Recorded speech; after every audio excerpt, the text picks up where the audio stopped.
Hello, j'espère que vous allez bien. On se retrouve aujourd'hui dans une nouvelle vidéo inspiration. Donc vous connaissez le principe, ce sont les petites vidéos bonus du mercredi où je vous présente une sélection de patrons sur un thème donné que j'ai choisi de manière purement arbitraire parce que c'est un thème qui me parle. Souvent j'adapte plus ou moins les thèmes à la saison. Même si parfois, bon bah voilà, ça reste du tricot, on peut très bien tricoter hors saison. Moi, personnellement, ça ne me pose pas de problème, même si c'est vrai qu'on est plus tenté de tricoter des gros jacquards l'hiver et des petits t-shirts l'été. Aujourd'hui, nous allons donc parler de slipover, ou en français, de pull sans manches, parce que je pense que c'est vraiment une pièce qui peut être adaptée à la mi-saison. C'est une pièce que je ne porte pas beaucoup, que je ne porte plus beaucoup, j'en portais pas mal il y a un certain nombre d'années. Je n'en ai pas dans ma garde-robe, mais il y a des modèles très sympas, et pourquoi pas me laisserais-je tenter à un moment donné ou à un autre. Voilà, c'est une pièce qui s'adapte beaucoup à beaucoup de tenues, qui est souvent portée sur des chemises, ne portant pas de chemise, bon voilà, mais je pense que c'est vraiment adaptable au niveau de la taille, au niveau de la longueur, etc. Et je pense que c'est une pièce un peu intemporelle. Comme d'habitude, vous ne retrouverez pas les lions rugissants, les liens des patrons dans la barre de description parce que c'est trop chronophage et que je préfère consacrer mon temps à faire autre chose. Mais vous pouvez tout à fait faire une capture d'écran ou noter le nom des patrons pendant que je les affiche à l'écran. On est donc parti tout de suite pour une sélection d'une quinzaine de patrons de slipover. Comme d'hab, une quinzaine de patrons pour pas faire une vidéo trop longue et ne pas surcharger non plus votre to-do qui doit déjà exploser parce que je sais à quel point c'est frustrant quand on a envie de tricoter 3000 trucs mais que nos mains vont 100 000 fois moins vite. Donc, ma foi, de quoi rallonger votre to-do si vous aimez les slipovers. C'est parti, il y en a pour tous les goûts, et évidemment, c'est une sélection subjective de ce qui me plaît à moi. Je ne vais pas vous présenter des patrons qui ne me plaisent pas, ça n'aurait pas de grand intérêt pour moi. Premier patron dans ma sélection, il s'agit d'un joli patron de Wool & Pine, il s'agit du Rockhound Vest, qui est donc un pull sans manches, au prix de 10,08€ qui se tricote en fingering et qui est disponible en anglais, des tours de buste de 86 à 178 cm. C'est toujours très inclusif chez Wool & Pine et ça c'est cool. C'est un patron qui a déjà été tricoté 114 fois et c'est un joli petit pull sans manches col V avec un joli panneau de texture à l'avant. Je le trouve vraiment très très joli. Personnellement, j'ai un goût plus prononcé pour les slipover col V que pour les slipover col rond, mais après ça reste mon goût personnel. Et je trouve que ouais, le devant est vraiment très très beau. Et me direz-vous, il y a plein de débardeurs qu'on pourrait adapter en slipover. Oui et non, je trouve que la différence principale se fait sur la taille de l'emmanchure. Un débardeur va avoir une emmanchure quand même moins profonde qu'un slipover qui est conçu pour potentiellement mettre quelque chose en dessous, type une chemise qui a déjà une emmanchure assez large. Ce patron est vraiment très joli. On démarre en beauté, avec un beau patron travaillé. Ensuite, un célèbre petit patron, il s'agit du slipover de Petite Knit. Petite Knit a plein de slipovers, tous ne me plaisent pas, et je vais pas vous en présenter 40 dans ma vidéo, ça n'aurait pas d'intérêt. C'est un patron au prix de 6,29€ qui se tricote en worsted avec un échantillon de 20 mailles, donc on est sur un worsted ou un DK 20 mailles pour moi. Le patron est disponible en français, danois, allemand, anglais, japonais, norvégien et suédois. Et il est disponible dans les tailles de 80 à 140 cm de tour de buste. C'est pas énorme, 140. Ce patron a été tricoté déjà 568 fois. Et ce que j'aime bien, c'est qu'alors lui, il a un col rond, mais il a tout un panneau de texture. Non, de la texture absolument partout. C'est pas des raglants, ce sont effets manche tombante, mais avec un effet raglant dans le dos, là, le truc à la mode. Ça fait un effet de petit chevron. J'aime bien l'effet de petit chevron en fait. C'est pour ça que je l'ai sélectionné. Ensuite, un autre style, mais que je trouve tout aussi sympa. Il s'agit du Feel Good Slipover de Tanya Steinbach, qui est un patron au prix de 3,83 €. Mon Dieu, il faut pas dénigrer son travail comme ça, il faut vendre les patrons plus chers. Qui se tricote en hareng, donc un échantillon de 18 mailles, ouais, worsted hareng, qui est disponible en anglais et en allemand, par contre seulement dans 3 tailles, la taille 36-40, 42-46 et 48-52, ce qui correspond à 85 à 122 cm de tour de buste, ce qui n'est pas franchement énorme. Ce patron a déjà été tricoté 178 fois, et sa particularité, c'est d'être un pull sans manches, épaules tombantes, avec les côtes... comment ça s'appelle ? J'allais dire brisées, mais c'est pas du tout le mot. Les côtes fendues en bas, et que ce soit une forme sweat à capuche, avec un panneau de texture en côte, c'est ça, en côte, et la capuche n'est pas en côte, mais le cou et le plastron devant sont en côte, et le dessus de la capuche aussi. Bref, je trouve le look très sympa, dommage que les tailles soient assez restreintes. Ensuite, un autre type de petit slipover, il s'agit du Grey-Up Slipover de Camille Avad, qui est donc une variation de son pull Grey-Up, mais je ne sais pas comment ça se prononce. C'est un patron au prix de 8,38 € qui se tricote en DK avec un échantillon de 20 mailles, qui est disponible en danois et en anglais dans 1, 2, 3, 4, 5, 6 tailles, ce qui correspond à une circonférence de buste de 90 à 126 cm de tour de buste. C'est vraiment pas très inclusif cette affaire-là. C'est un patron qui a déjà été tricoté 138 fois et que j'aime bien. Il est à col rond, mais il a du jacquard sur toute la partie basse du corps. Je trouve ça très joli, et c'est peut-être moins compliqué pour ceux qui ont peur du jacquard sur les augmentations et tout. Là, vous êtes sur un truc tout droit. En vrai, c'est comme si vous faisiez un col. Je le trouve très sympa. Je regrette vraiment que les tailles soient si peu inclusives, mais le rendu en plus, elle le fait en fade, en fait. Le motif est toujours le même, il a l'air assez simple, mais la variation des couleurs fait qu'on part du plus clair au plus foncé. Je trouve ça, ma foi, très joli. Ensuite, un patron de notre chère Nadia Crétin-les-Chênes, il s'agit du Moriarty. C'est un patron au prix de 9,05 € qui se tricote en DK avec un échantillon de 22 mailles. C'est un patron disponible en français, en anglais, des tailles XS à 5XL, ce qui correspond de 90 à 154 cm de tour de buste. Donc là, on est sur quelque chose d'inclusif. Et c'est dingue, c'est que Nadia, elle tricote un échantillon de 22 mailles avec du 3,5. Mais moi, si je tricote en 3,5, j'ai un échantillon de 28 mailles. C'est rigolo. C'est un patron qui a été fait 85 fois et que je trouve très sympa. C'est un basique, c'est un slipover en jersey tout simple avec une encolure V avec des côtes torse et une double diminution centrée, et je trouve ça très joli. Voilà, un petit slipover tout simple, mais que je trouve du plus bel effet. Ensuite, dans ma sélection, j'ai mis le Primrose Slipover de Elong avec Anna. C'est un patron au prix de 8,06 € qui se tricote en DK avec un échantillon de 22 mailles. Il est disponible en français, anglais, portugais et espagnol, de 80 à 160 cm de tour de buste. Il a déjà été tricoté 63 fois, et sa particularité, c'est d'être complètement ouvert sur les côtés et de se fermer par un petit nœud. Personnellement, je suis pas hyper fan parce que j'aurais l'impression que sur moi, ça ferait un peu de tablier. Mais je l'ai vu porter sur d'autres personnes qui l'ont tricoté, et je trouve que ça rend très bien. Le col est assez montant, et en fait, c'est tout droit. Ah non, peut-être pas, ça part un peu en... C'est effet manche tombante, je crois, et voilà, avec un petit nœud sur les côtés, ça a le mérite d'être original. Ensuite, dans ma sélection, un autre slipover assez travaillé. Il s'agit du Adelita de Sarine Nordloon.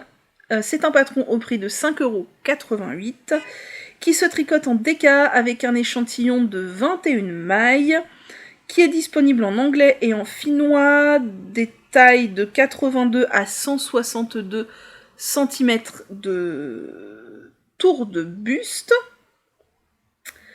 Et c'est un patron qui a été tricoté 61 fois, et c'est un slipover, donc manche tombante, c'est souvent manche tombante, hein, les slipovers, ça paraît parfaitement logique, avec beaucoup de textures à la Sari Nordlund, très travaillé, beaucoup de torsades, et je le trouve très raffiné, il est très joli, j'aime beaucoup, le dos a l'air d'être en pointe semi, et les côtes sont fendues sur le bas, c'est un patron que je trouve très élégant.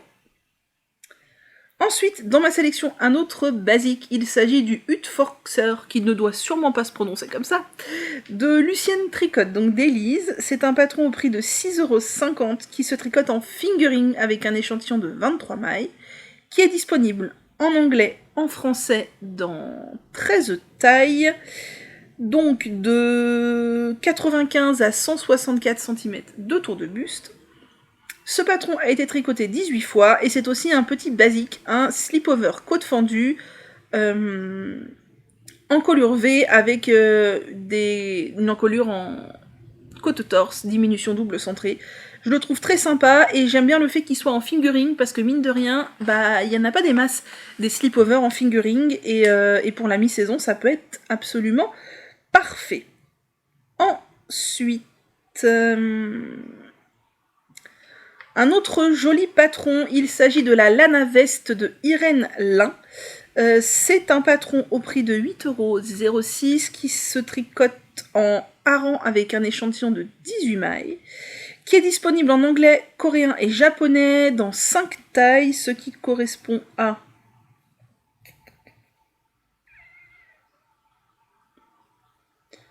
Qu'est-ce qu'elle dit? Body circonférence. Mais est-ce que body circonférence... Ah ouais. 116 à 136 cm de tour de buste, ce qui est pas énorme. Qui a déjà été tricoté 422 fois, et c'est un slipover qu'elle porte de manière oversize, qui est manche tombante, col V, avec beaucoup de torsades. Voilà, beaucoup de torsades partout, et du point de je ne sais pas quoi sur les côtés, je ne vois pas. Ça c'est bien, il y a l'air d'avoir une torsade sous les manches aussi, c'est un point texturé à côté des torsades. Et je le trouve très joli. Très très très joli, les torsades ont l'air d'être dans le dos aussi, c'est ça, le panneau de torsade est le même devant et dans le dos. Il est très joli, dommage qu'il n'y ait pas plus de taille. Ensuite, un autre patron très travaillé, il s'agit du Slanting Slipover de Anne Wenzel. C'est un patron au prix de 6,98€, qui est tricoté en worsted avec un échantillon de 19 mailles, ouais 19 mailles worsted DK, disponible en danois, anglais, allemand, norvégien et suédois, dans 4 tailles seulement. C'est souvent ça qui pêche chez Anne Wenzel, c'est qu'il y a très peu de tailles, ce qui correspond à de 93 à 112 cm de tour de buste. Voilà, on est content, clairement. Je ne pourrais pas le faire, hein, moi. Ou alors il faudrait que je le fasse en chunky, je ne sais pas. Mais Anne Wenzel, je sais qu'il y a des patrons d'elle que j'aimerais bien faire, mais c'est très rarement, pour ne pas dire jamais, inclusif. Ce patron a été tricoté 515 fois. C'est une sorte de colle, enfin c'est un col cheminé avec... je sais pas si on peut appeler ça un raglan, mais des sortes de côtes qui partent en biais, l'emmanchure a l'air très profonde, et un point texturé partout sur le devant. Il est joli, mais il est très travaillé comme beaucoup de patrons d'Anne Wenzel, mais il n'est pas inclusif. Ensuite, un patron un peu plus printanier, je trouve, il s'agit du Virginia Top de Rory Locatelli. Attendez, j'ai appuyé sur le truc, qui est un patron au prix de 9,21€, qui se tricote en fingering avec un échantillon de 28 mailles. Voilà, c'est bien d'avoir un peu toutes les épaisseurs, parce que comme ça permet de répondre à tous les goûts. Le patron est disponible en anglais en 9 tailles, ce qui correspond à 70 jusqu'à 148 cm de tour de buste. Bon, ça va, même si on peut faire mieux. C'est un patron qui a déjà été tricoté 106 fois, et il s'agit d'un joli slipover en dentelle texture, avec un col V. Je le trouve vraiment très sympa. Ça change de tous les gros slipovers en torsade. Très printanier, elle le porte sur une robe ou sur une chemise, je trouve ça vraiment joli, et ça fait une sorte de motif de feuilles, j'aime beaucoup. Ensuite, dans ma sélection, j'ai mis le Erza ou la Erza Veste de Orlan Such. qui est un patron au prix de 8,40 €, qui se tricote en sport avec un échantillon de 21 mailles. Ouais, 21 mailles, moi je peux prendre de la DK aussi. C'est un patron disponible en français, en anglais, des tailles de 95 à 100 cm de tour de buste. Non, 171 cm de tour de buste, et ça c'est super inclusif. C'est un patron qui a été tricoté 50 fois, et c'est un slip-over avec un grand collet très profond. Le bas est en point mousse, l'encolure a l'air d'être en point mousse aussi, ou en jersey en vert, je ne sais pas, et il y a des trous-trous, voilà. J'aime bien aussi son encolure profonde, comme ça il y a par exemple quelqu'un qui le porte sur un sous-pull, je trouve ça très joli. C'est une alternance de trous-trous et de petits rangs texturés, alors en fonction de la couleur choisie par les gens, on voit plus ou moins, et le dos est en jersey. Voilà, je trouve ça très sympa. Ensuite, un autre patron qui est quand même connu, il s'agit du Field Slipover de Camellia Vad. C'est un patron au prix de 8,38 € qui se tricote en DK avec un échantillon de 20 mailles, qui est disponible en danois et en anglais dans 8 tailles. Attention, 88 à 144 cm de tour de buste. Ah, c'est quand même mieux que l'autre qui était très petit. Même si c'est pas quand même ouf. Il a été tricoté 62 fois, et donc c'est un slipover qui reprend le motif du field sweater, field cardigan, le motif field à la mode en ce moment chez Camellia Vad, sauf que là il est sur le bas de l'ouvrage, et je trouve ça très sympa aussi. C'est un col rond, ça change, et ce motif est vraiment très très joli, je trouve que ça rend très très bien. Ensuite, un autre slipover un peu original, il s'agit du Transition Slipover de Aimé Cher, je ne sais toujours pas si ça se prononce comme ça. C'est un patron au prix de 12,09 € qui se tricote en aran avec un échantillon de 17 mailles et demie, donc faut vraiment de la grosse laine là. Il est disponible en anglais dans 10 tailles, de 83 à 175 cm de tour de buste, vêtements finis à chaque fois, hein, je vous parle. C'est un projet qui a été tricoté 41 fois, et c'est un slipover un peu rectangle qui se boutonne sur les côtés. Je trouve ça sympa, ça change. Il y a encore un gros panneau de torsade devant et derrière, le dos et le devant ont l'air identiques. Et il y a de la texture, mais j'arrive pas bien à voir si c'est du point de riz ou du point de quelque chose d'autre. Et le col est un col V. Et je trouve que le fait que ça se boutonne sur les côtés, bah, ça change un peu, c'est très sympa. Et pour finir, je crois qu'il ne reste qu'un seul patron à ma sélection, tout à fait. Il s'agit de la Pressed Flower Vest de Amy Christophers. C'est un patron au prix de 8,06 €, qui se tricote en sport avec un échantillon de 24 mailles, qui est disponible en anglais, des tailles 95 à 190 cm de tour de buste, c'est énorme. C'est un patron qui a été tricoté 45 fois, et j'aime beaucoup son design puisqu'il s'agit d'un jacquard, mais je sais pas vraiment si ce n'est que du jacquard ou s'il y a de la broderie aussi par-dessus. Je ne sais pas. En tout cas, on peut voir qu'il y a un jeu de mailles, ou alors c'est un jeu de mailles glissées et un jeu de jacquard. Je le trouve vraiment très beau. On dirait presque plutôt ça, un jeu de mailles glissées, de mailles en verre et de jacquard peut-être. Je trouve qu'il est très élégant, le travail de couleur est incroyable. C'est un col V, et j'aimerais vraiment savoir comment il se fait, parce que je le trouve vraiment très beau. Les couleurs qu'elle a utilisées sont très belles, et voyons voir les projets. Ouais, les projets sont très beaux aussi. Je pense qu'il s'agit de mailles glissées et de jacquard. Je dirais. Peut-être. Mais en tout cas... il est très travaillé, il est très sympa. C'est peut-être le plus original et celui qui m'attire le plus l'œil de toute ma sélection. Voilà, nous avons fait le tour de cette sélection de patrons de slipover. J'espère que je n'ai pas parlé trop vite. J'ai conscience d'avoir parlé un peu vite, mais je sais que même certains d'entre vous me regardent en accéléré. Donc c'est que je ne parle pas assez vite. J'ai aussi pour but de faire des vidéos pas trop longues le mercredi pour que vous ayez le temps de regarder ça assez facilement, pas un truc d'1 heure. En tout cas, moi j'ai pris grand plaisir à faire cette sélection, j'espère que ça vous a plu. Eh bien, j'espère que vous avez trouvé de l'inspiration. N'hésitez pas à me dire si vous connaissez d'autres patrons de slipover qui vous plaisent, que je les rajoute à mon bundle Ravelry. Et moi, je vous souhaite une très très belle fin de semaine, et on se retrouve bientôt.